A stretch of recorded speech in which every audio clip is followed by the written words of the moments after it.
जो शख्स आक्रांता रहा है, जिन्होंने गैर मुस्लिमों की इबादत गाहों को तोड़ा है, उनके मंदिरों को, गुरुद्वारों को, गिरजाघरों को गिराया है, वो सब के सब मुसलमानों के हीरो हैं। बाबर ने जो जमाई अपनी मुगलिया सल्तनत, तो इसी बात पर तो इन्हें आज तक अफसोस है। तो ये इसलिए नहीं लड़े थे देश की आज़ादी, ये लड़े ही इसलिए थे ताकि देश फिर से हमें मिले। तो भाई इन्हें जो है मस्जिदें मोहम्मदिया रख लेते, अहमदिया रख लेते, अपने चारों खलीफाओं के नाम पे रख लेते, या और साहबा कितने उनके नाम पे रख लेते, वलियों के नाम पे रख लेते हैं, आयशा अम्मी के नाम पे रख लेते हैं। इंतज़ार जो है 2026 में भाजपा सरकार आए और योगी जी जैसा एक सीएम वहाँ पर बैठे विराजमान हो। बड़े बड़े रईस अपने सर पे ईंटें लेके आ रहे हैं दिखाने के लिए, तो उन हर घर पे बुलडोज़र जब चलेगा ना, ये तब बाज आएंगे और जल्दी आएगी। नमस्कार, मैं शिवम चौबे और आप देख रहे हैं सौगंध टीवी। अयोध्या में जब राम जन्मभूमि बनती है तो पश्चिम बंगाल की भूमि से एक आवाज़ निकलती है जहां पर कहा जाता है कि हम बाबरी मस्जिद को दोबारा से तामील करेंगे।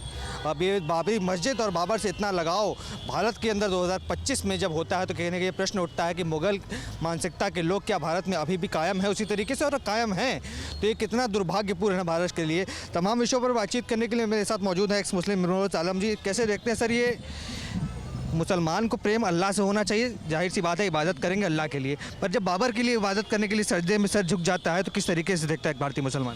देखिए, भारतीय मुसलमान हो या दुनिया के कहीं के भी मुसलमान हो, जो शख्स आक्रांता रहा है, जिन्होंने गैर मुस्लिमों की इबादत गाहों को तोड़ा है, उनके मंदिरों को, गुरुद्वारों को, गिरजाघरों को गिराया है, वो सब के सब मुसलमानों के हीरो हैं।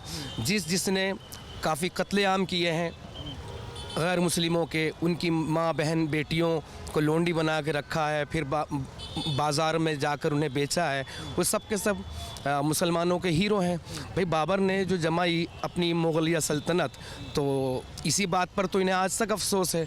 देश जब आज़ाद हुआ तो बहादुर शाह ज़फ़र के हाथों से गया, तो ये इसलिए नहीं लड़े थे देश की आज़ादी, ये लड़े ही इसलिए थे ताकि देश फिर से हमें मिले। नहीं, पर इस्लाम में तो कहा जाता है ला है ला इल्लल्लाह मोहम्मद बिन रसूलुल्लाह, तो यानी मोहम्मद साहब के अलावा कोई पूजनीय नहीं है। फिर जब बाबर की बात आ जाती है तो वो पूजनीय कैसे हो जाती है? इसका मतलब ये नहीं ला इलाहा इल्लल्लाह, नहीं कोई माबूद सिवा अल्लाह के, पूजने योग्य कोई है तो वो अल्लाह ही है। मोहम्मद रसूलुल्लाह यानी कि मोहम्मद सल्लल्लाहु अलैहि वसल्लम अल्लाह के पैगम्बर हैं, अल्लाह के नबी हैं। इसका मतलब ये, हाँ, अगर इन्हें आज यही चल रही थी, एक्स मुस्लिम समीर भी है हमारे साथ, वो भी ये कह रहे थे भाई इन्हें जो है मस्जिदें मोहम्मदिया रख लेते, अहमदिया रख लेते, अपने चारों खलीफाओं के नाम पे रख लेते, या और साहबा कितने उनके नाम पे रख लेते, वलियों के नाम पे रख लेते हैं, आयशा अम्मी के नाम पे रख लेते, खदीजा अम्मी के नाम पे रख लेते। ये बाबर के नाम पर ही क्यों? दरअसल एक तो उसे चंदा वसूली करनी थी मुसलमानों से। ये मुसलमानों का एक जज्बा है इस कौम का कि जहाँ भी बात आएगी ना ला इलाहा इल्लल्लाह की, कहीं भी आ जाए अल्लाह की, तो पंचर पुत्र भी होगा ना, वो एक टाइम का खाना ना खा के ना वो दान देगा। कितने 30-40 लोग लगे गिनने में, आपको पता होगा। और उसने ममता बेगम साहिबा को भी चुनौती दे दी कि मैं अपने आप जीत जाऊंगा, भले निकाल दे मुझे। हाँ, बिल्कुल उसने सही चुनौती दी है।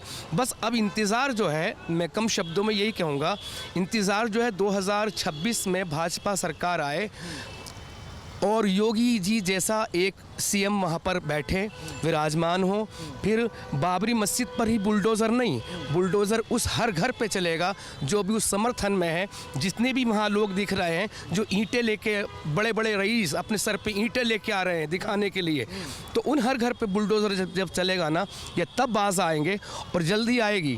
आप देख रहे हैं सौगंध टीवी, सौगंध वतन की।